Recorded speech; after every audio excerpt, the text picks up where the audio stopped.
Me and you gonna tangle sooner or later. Why don't you stop playing with yourself, Willie? You ain't gonna do shit. Shaft's his name. Shaft's his game. Hey, man, I don't know no Ben Buford. 20. Oh, that Ben Buford. We're gonna take it out of your ass, pimp.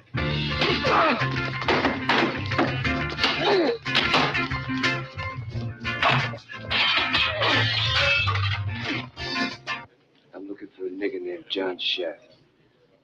Just found him. Wow. The mob wanted Harlem back. They got Shaft up to here. All I'm asking you is to let me know what's going on. No names, no places, just what? Okay, Tom, used up your minute. Get out. Don't tell me, man. Where the gun? Look here. God damn. Yeah. Come on, in front of me. Good morning and welcome to the National Newspaper Publishers Association's Let It Be Known. Yep, the legendary, iconic Richard Roundtree has died after several battles with cancer, the latest being pancreatic cancer. We'll talk about that a little bit this morning. Lots and lots of political and other news. Jenna Ellis, the former attorney for Donald Trump, cried before a judge yesterday as she allocated to what she did in trying to steal the 2020 election in Georgia. She pleaded guilty, and Trump world is really crumbling around him as several have now pleaded guilty, and others like Mark Meadows has reportedly turned against him and will testify against him. Well, Republicans have their, 1,000 House Speaker nominee. It feels that way. We'll talk about that. And Hollywood stars have penned a letter to President Biden on the Israel-Hamas conflict. Those stars include Chris Rock and Jerry Seinfeld and several other notables like Tiffany Haddish. We'll tell you what they said later this morning. And the Department of Justice, remember Ice Cube was saying how the NBA was illegally interfering with the Big Three, or they're trying to kill it. Well, the Department of Justice has opened up an investigation into the National Basketball Association over Ice Cube's Big Three League. We'll tell you more about that this morning as well. And The Rock says, look, I am a black man, part black, part Samoan, but really that makes him all black, right? But he has a beef with the French wax museum. I always look at these wax museums and you say, is that really who they thought it was? Well, Rock is really upset, but we'll tell you why he's upset. And a street in Omaha, Nebraska will be named after football legend. Y'all might remember him. Gayle Sayers, the Omaha Star, is reporting.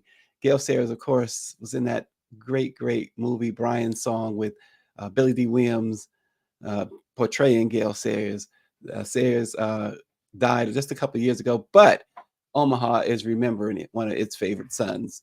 But first, the legend, as you saw in the beginning, has died. Richard Roundtree, the trailblazing actor who starred as the ultra-smooth private detective in several Shaft films beginning in early 1970s, died at the age of 81. His longtime manager, Patrick McMinn, said Shaft, or look, I'm calling him Shaft, Roundtree had been diagnosed with pancreatic cancer and died at his home in Los Angeles. He was diagnosed with breast cancer in 1993 and underwent a double mastectomy, which was rare for men. Roundtree, who was born in New Rochelle, New York, was considered as the first Black action hero and became one of the leading actors in the blaxploitation genre through his New York street smart John Shaft character in the Gordon Parks directed film. At age 28, it was Roundtree's first feature film appearance after starting his career as a model. Did y'all know he started as a model? His Shaft was part of a change in how Black movies were viewed in Hollywood. Hollywood had failed to consider Black actors, especially for leading roles in projects at that time. the blaxploitation films were primarily aimed at the African American audiences. In the film, his character navigated the world of thugs, and Isaac Hayes' Shaft theme song, which included the line, "You a bad shut your mouth," helped insinuate the original movie into the pop cult consciousness. The singer, who died in 2008, said the song was like the shot heard round the world.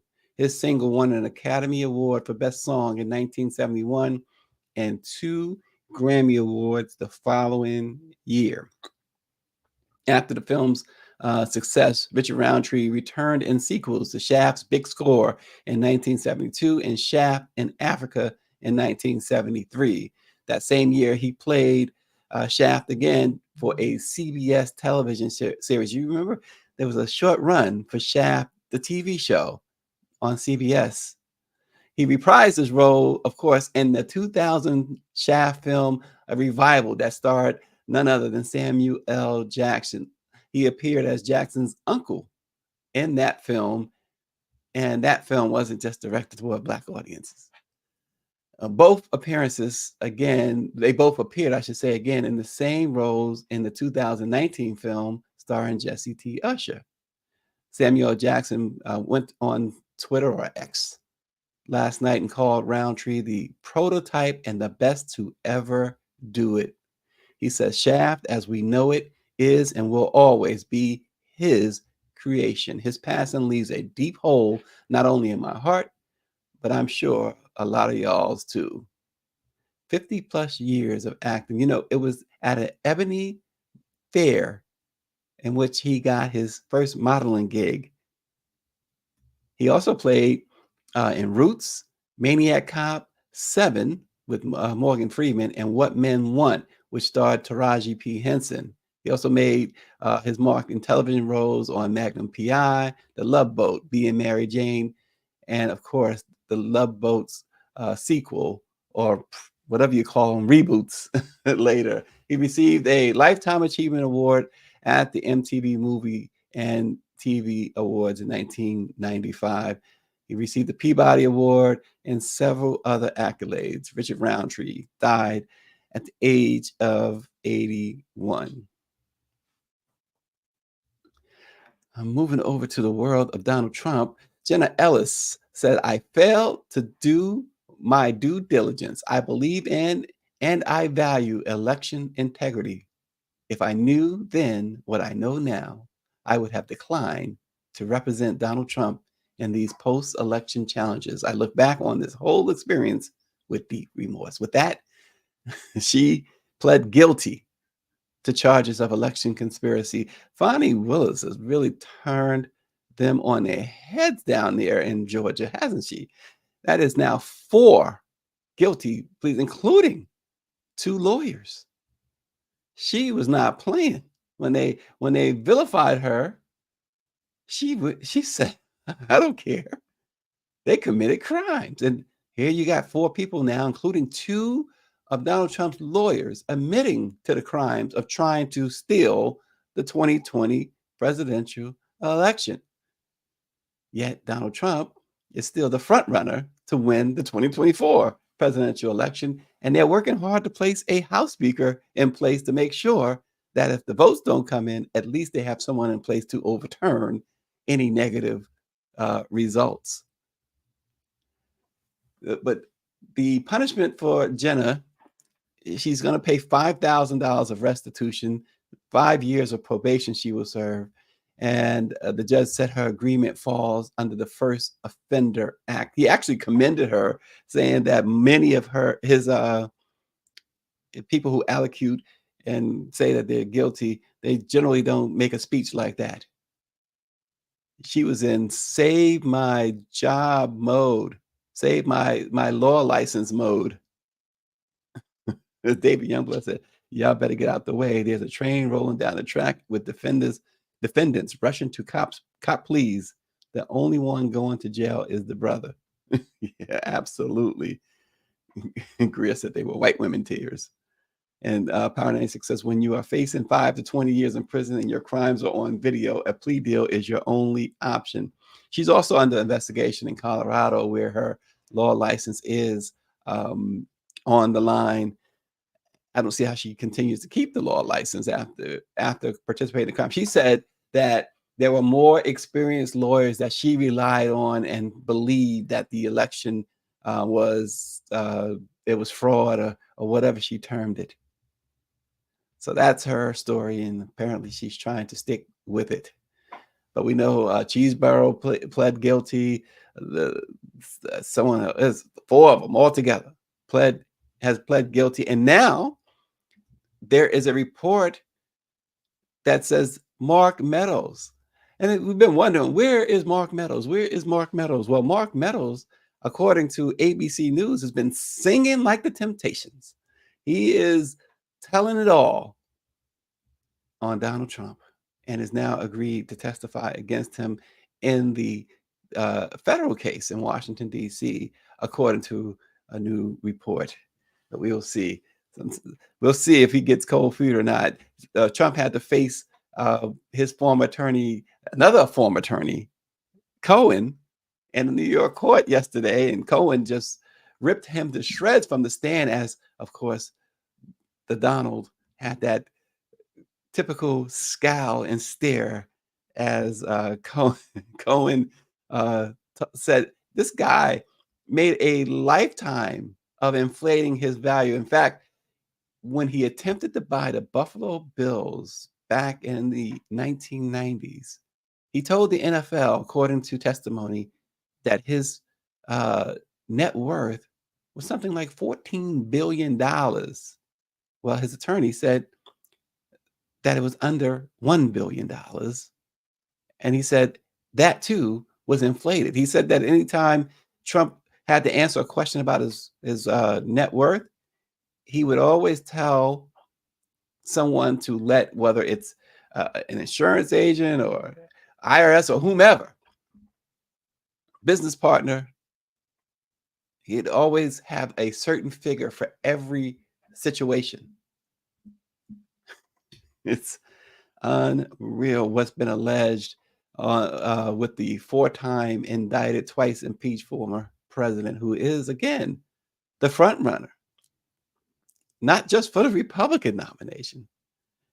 Many polls show that he is ahead of President Joe Biden as we speak. This guy is facing 91 felony counts, 91, that if convicted on every single charge, and there's a distinct possibility that he will be convicted on every single charge, the sentence guidelines calls for over 800 years in prison. He's been found by a judge to have committed business fraud. This is all this year. He's been found twice by a civil jury to have sexually assaulted a journalist. This is all this year. And the 4 indictments and 91 counts, all in 1 year. And apparently, each of the charges and each of the guilty findings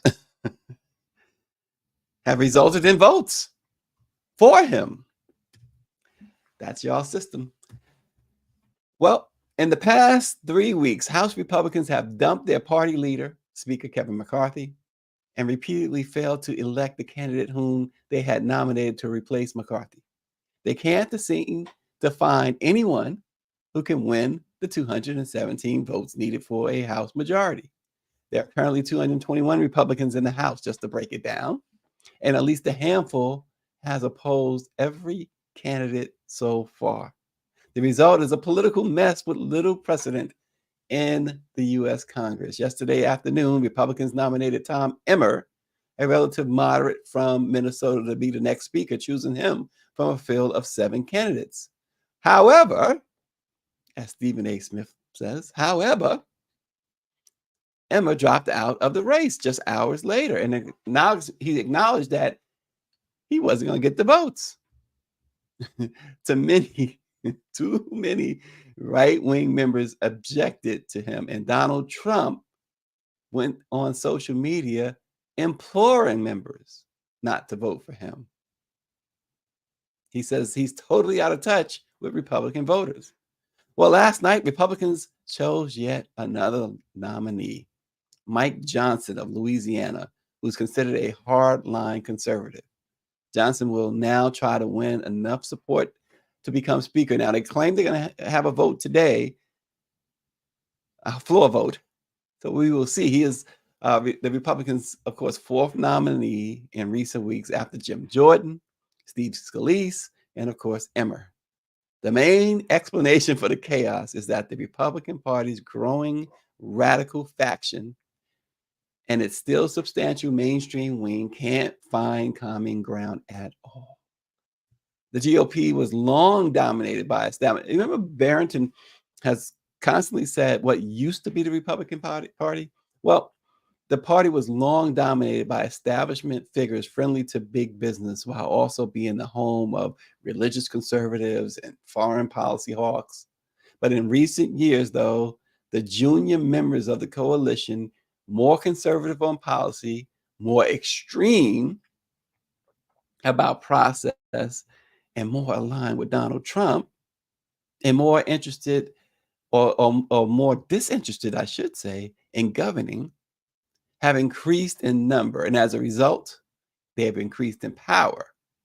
Mitt Romney said, I don't recognize my party in some respects. He likened it to the mafia. He says they have made no secrets of their divisions, their 5 families. He said those 5 families are the Freedom Caucus, which is a hard right faction made up of lawmakers who formed the Tea Party movement, and they strongly back Donald Trump. Then there's the Republican Study Committee, an older conservative group and the largest GOP ideological faction. Then there's the Main Street Caucus, made up of pro-business Republicans. The Republican Governance Group, which comprises many fiscally conservative but socially moderate members. And then there's the Jim Jordan founded Problem Solvers Caucus. No, Jim Jordan founded the Freedom Caucus. But then there's the Problem Solvers Caucus, which that caucus, though, includes both Republicans and Democrats, and they're supposed to focus on policies with bipartisan support. It's unreal, and this is what folks. This is what consumes folks. David Youngblood says Scalise does not like Johnson, and he will also lose. What are they going to do, Austin Cooper, all the way from Dubai? He says, now what has Matt Gratz, he called him Gratz, accomplished? Nothing but chaos. Oh yeah, McCarthy was an accomplice. That's what Austin says. Austin is hanging out with some big time oil barons or something over in Dubai, smoking cigars and drinking cognac and all that stuff. He got on one of them smoker jackets. He's sitting back in a chair in some palace over there, calling in from Dubai. I don't know who Austin think he is. Well, anyway, a coalition of prominent Hollywood figures, including Chris Rock, P. Diddy. Is he still P. Diddy? Or is he Puffy?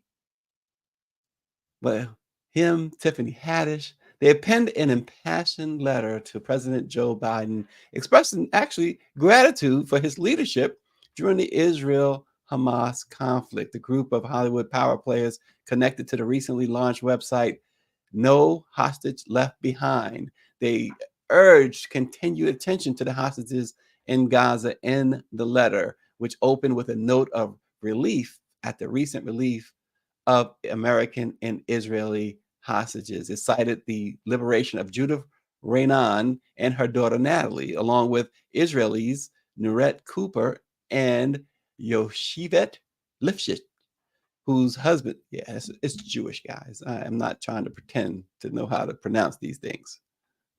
Their husbands remain in captivity. Despite a glimmer of hope, the letter emphasized that 220 people, including 30 children, remain in Hamas's custody and are constantly in danger of torture and death, is what the letter said. The letter discussed the history of terror of both groups, I should say, have experienced at the hands of Hamas, while expressing sincere gratitude for what they call Joe Biden's unwavering moral conviction and support for both Jewish and Palestinian communities.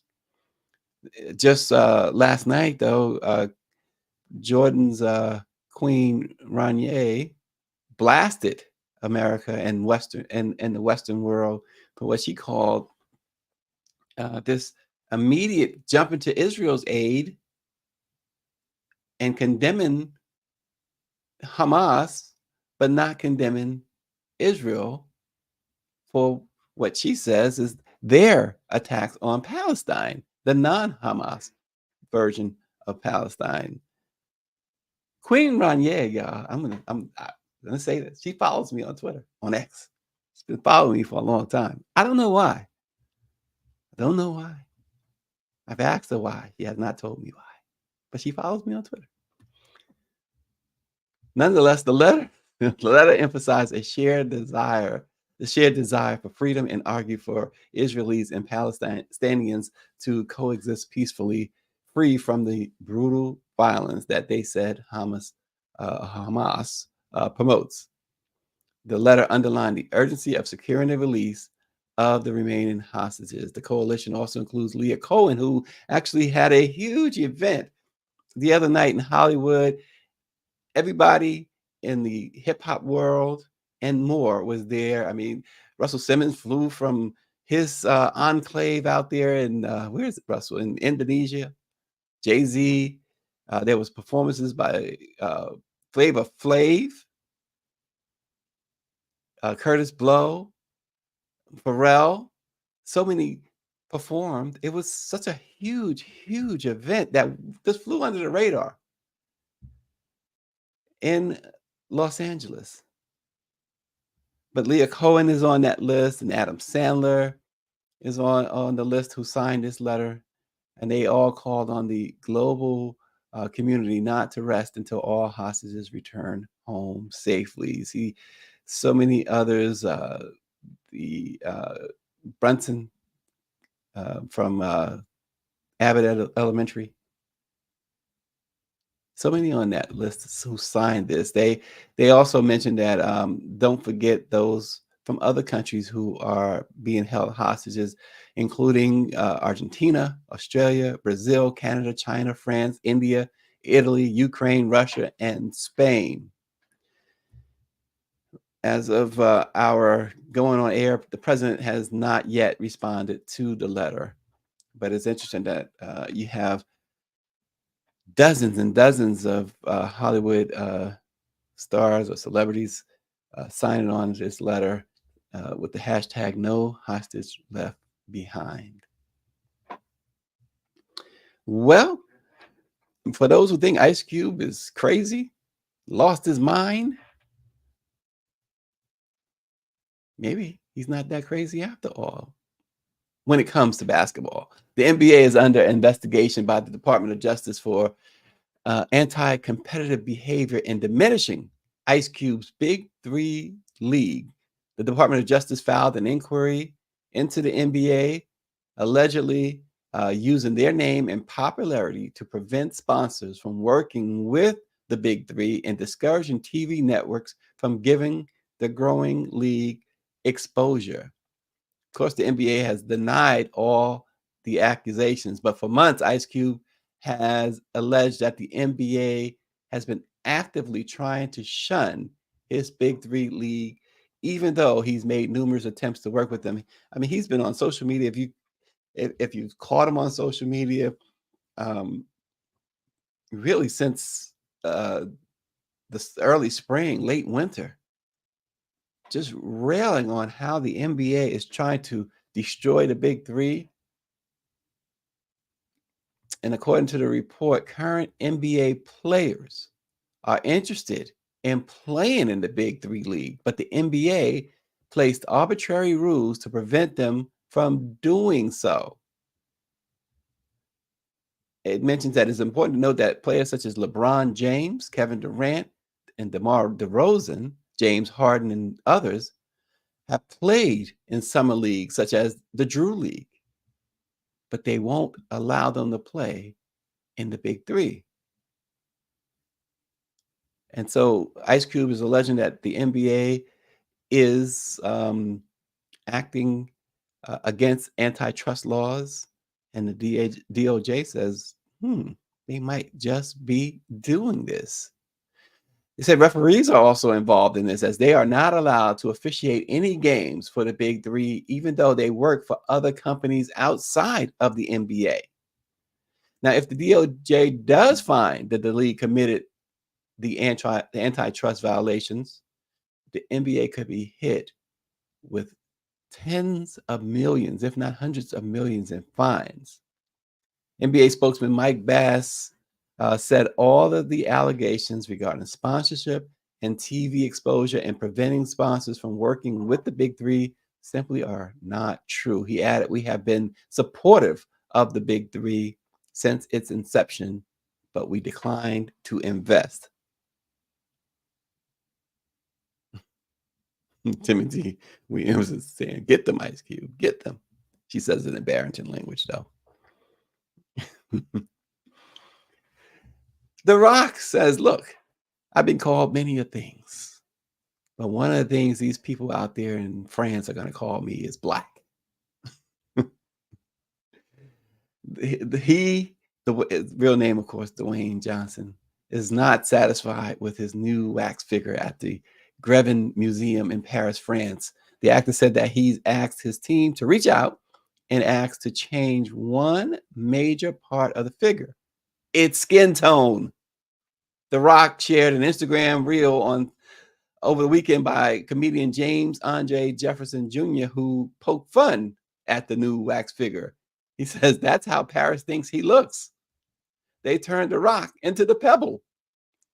It looks like the Rock hasn't seen the sun a day in his life, the comedian said.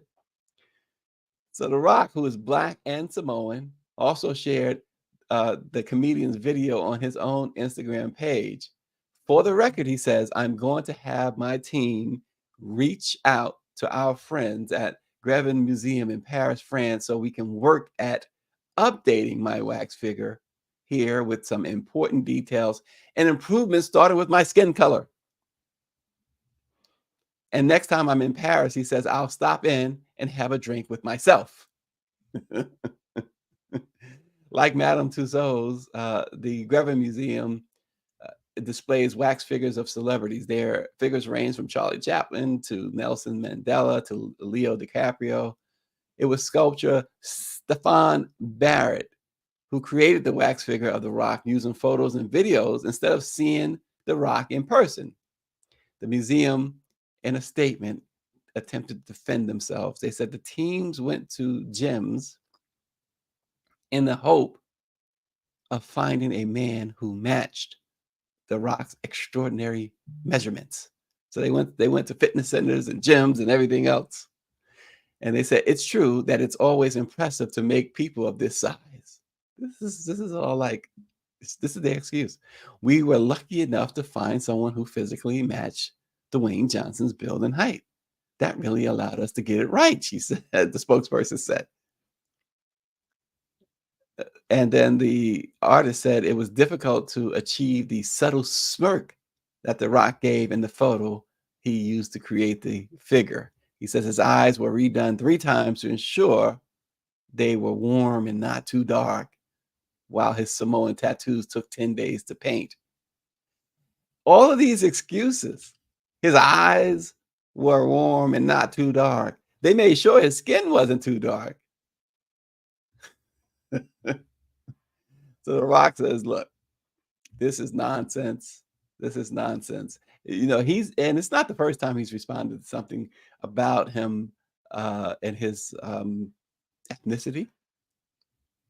In 2021, he created and starred in his autobiography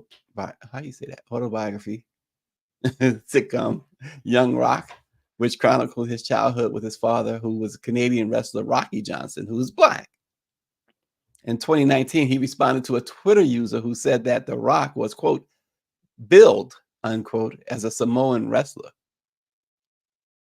And then he said, quote, glad I came across this and I'll give you guys some context and truth. I identify as exactly what I am, both equally proud, Black and Samoan.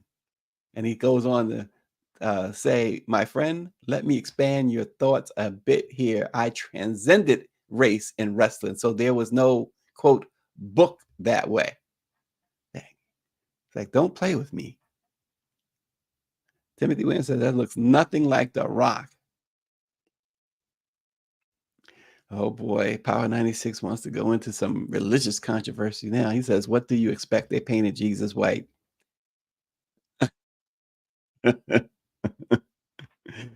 And Timothy Williams said they could have just asked The Rock. Yeah, I mean, look, they said they used all of this other stuff and to try and get the. How about just reaching out? Good night. Look that it doesn't. Like the comedian said, like it does not. That's not The Rock. That's the pebble. Well, you can't. I guess they couldn't smell what The Rock was cooking. You remember the movie, the 1970s movie Brian Song?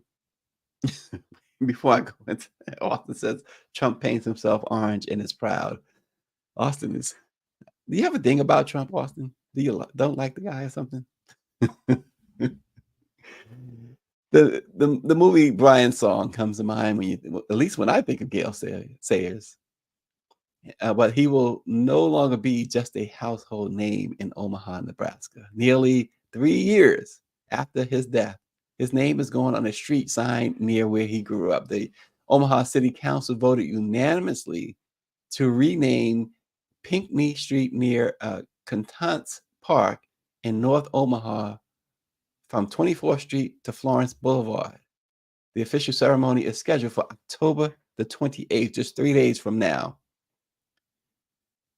Sayers, who died in 2020 at the age of 77, was and still is the youngest person inducted into the Pro Football Hall of Fame. The running back played 7 years for the Chicago Bears before a knee injury ended his professional career. He then transitioned to sports administration and community organizing. Council member Juanita Johnson, who represents the area, agreed on the significance of the sign. She says, we are what we see. And putting that iconic sign up there in the heart of North Omaha is definitely something that is very much needed to our inner city youth. You know, Malcolm X is also from Omaha.